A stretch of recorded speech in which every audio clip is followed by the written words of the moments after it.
நல்ல கவனிங்க. சாத்தான் எனக்கு எதிராய் வரும்போது எனக்குள்ள வசனம் இருந்தா அவனை ஜெயிப்பேன். எனக்குள்ள வசனம் இல்லைன்னா அவனோடு சம்பந்தம் கலப்பேன். ரிப்பீட் பண்றேன்.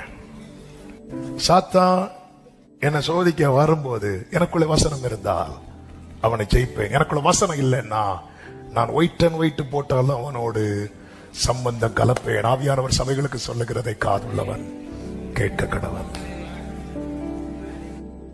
சாத்தான் யூதாஸ் கூட சம்பந்தம் கலந்தான் பாத்தீங்களா? டீல் 30 வெள்ளிக்காசு டவுரி கொடுத்து வாங்கினான். வசனம் உள்ள இல்லைன்னா என்னை சேர்த்தான் சொல்லிட்டு இருக்கிறேன். சாத்தான் எதிர்க்கும் போது வசனம் இருந்தா நான் ஜெயிப்பேன், வசனம் இல்லைன்னா சம்பந்தம் கலப்பேன்.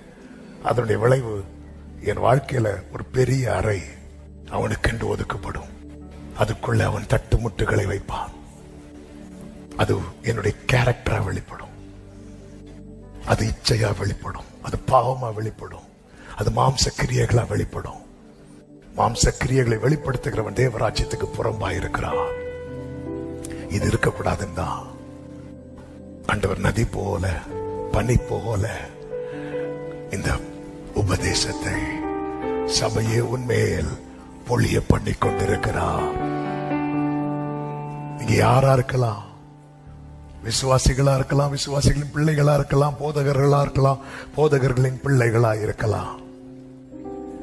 நம்ம எதுக்கு இல்லமோ பயப்படுறோமே, கர்த்தருக்கு பயப்படுறோமா? நம்முடைய ஆத்மாவை குறித்த பயம் இருக்கிறதா?